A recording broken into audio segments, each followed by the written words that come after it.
First of all, I pray to God if that is the leading of the Lord that I'm going to take that, because I have taken lots of yun mga supplementary, no?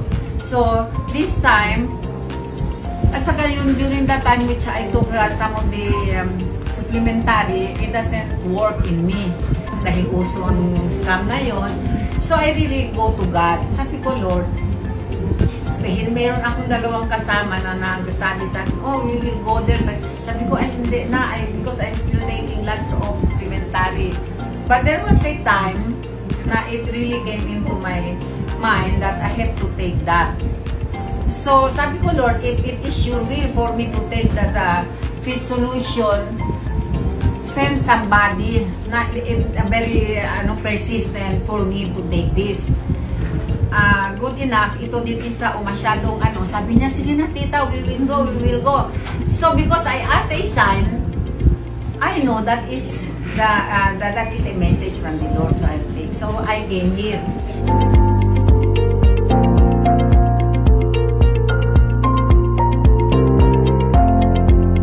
Before I came here, sumasakit ang ulo ko. At saka nakapant ako, yun, humihingal.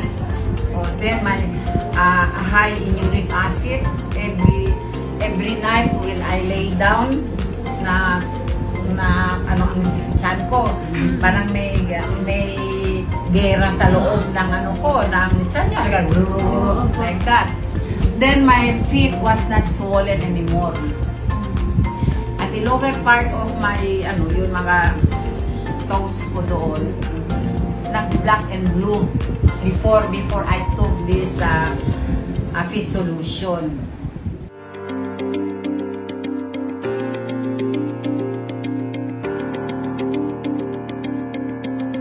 So after taking it, nawala lahat.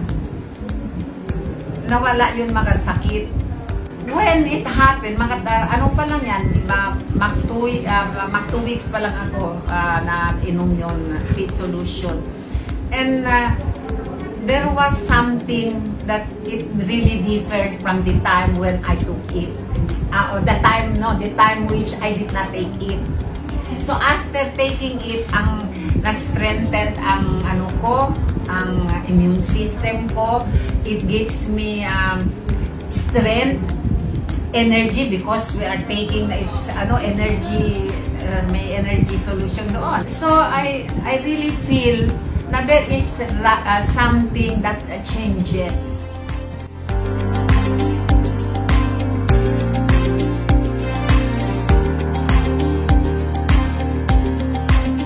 As I'm giving this testimony, when the wife of Noel told me, tita, pwede daw ka testimony. Sabi ko, Lord, will I have to do this? Of course, because I will not tell a lie. Diba? I will not tell those people na, oh, you drink this because no. I am saying this because of what had happened to me.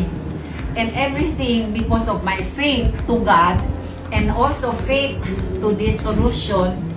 So lahat nakikita ko within 2 weeks. So I give glory to God because He brought me here for this, because this everything that we are taking, yung mga juice, mga vitamins ninyo dito, those are just vessel, because God used the doctor as a vessel, and so with all those things, but the healing is coming from God, because Jesus is the only one who can heal us. So ang faith ko dahil sa Panginoon, fast ang healing sa akin.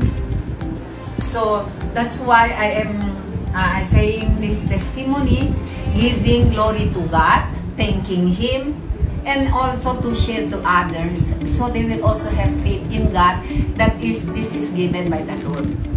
Those who did not try this, ang una is you pray to God. Pray to God, so the Lord will be the one to bring them here. Because kahit pa if they will take this, wala din silang faith, dahil wala silang faith sa Panginoon, walang mangyari, di ba? Because everything we take, may faith tayo na this will help heal me, di ba? Dahil itong dahil ako, whatever I do, I pray and God hears my prayer. So yun ang ko na you have to pray. Seek God first. Para all these things na gustong ni Lord to heal every part of your body. Because if God will heal you, it's not only a part of your body. He heals everything, every part of your body. If you honor God that He is the healer.